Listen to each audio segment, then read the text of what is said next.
राहुल गांधी ने 15 जनवरी को कांग्रेस के नए मुख्यालय में मोहन भागवत के उस बयान को देशद्रोह जैसा बताया था, जिसमें मोहन भागवत ने कहा था कि सच्ची आज़ादी राम मंदिर के प्राण प्रतिष्ठा से आई है।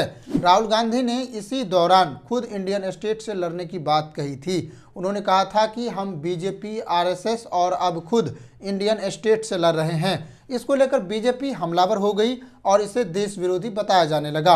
अब मामला सामने आया है कि राहुल गांधी पर इस बयान को लेकर मुकदमा दर्ज किया गया है।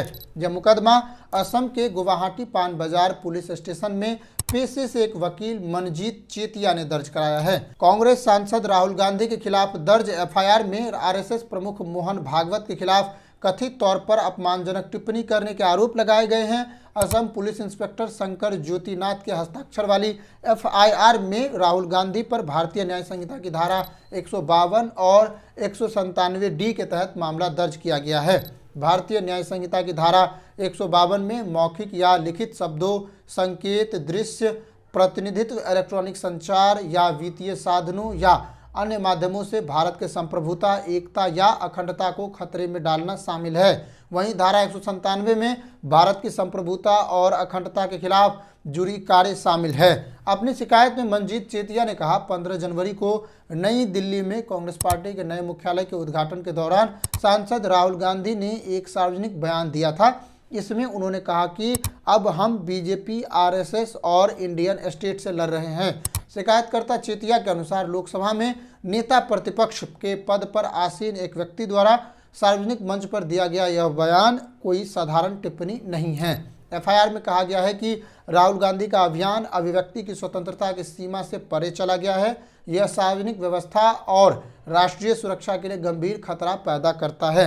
ऐसा इसलिए क्योंकि अभियुक्त ने यह घोषणा की है कि उनकी लड़ाई स्वयं इंडियन स्टेट के विरुद्ध है। यह बात मनजीत चेतिया कह रहे हैं। इसी के आधार पर एफआईआर किया है। इस मुकदमा को लेकर कांग्रेस पार्टी की ओर से अभी तक कोई बयान सामने नहीं आया है, लेकिन मैं यहां इंडियन स्टेट वाले बयान पर आपसे बात करना चाहता हूं। दरअसल इंडियन स्टेट से लड़ने की बात तब भी विपक्ष कर रहा था जब आपातकाल के दौरान इंदिरा गांधी ने सबको जेल में बंद कर दिया था। उस समय के विपक्षी नेताओं ने इस राजनीतिक शब्दावली का इस्तेमाल किया। इसका मतलब था हम उन सभी संस्थाओं से लड़ रहे हैं जहां जहां अत्याचार है, भ्रष्टाचार है, लोकतंत्र के हत्या के प्रयास हैं। हम हर जगह सरकार के विरुद्ध लड़ेंगे, उन संस्थाओं के विरुद्ध लड़ेंगे जहां इसके विचार हावी है, इसके विचार प्रमुख हैं। ये एक राजनीतिक शब्दावली है। वरिष्ठ पत्रकार रशीद किदवे के अनुसार भारत में किया गया हर जुर्म भारत विरोधी है, लेकिन हम उसे जुर्म मानते हैं, भारत विरोधी नहीं। ऐसा ही यहाँ पर है। उनके विचारों को खत्म करने के लिए लड़ाई लड़ रहे हैं, लेकिन राज्यों से नहीं। हम इसका इस्तेमाल संदर्भों में करते हैं, जैसे कि अब किया गया है। हालांकि इस पर क्या टिप्पणी आती है कांग्रेस की तरफ से, ये अभी देखना बाकी है। लेकिन तब तक आप देखते रहिए सान इंडिया। नमस्कार।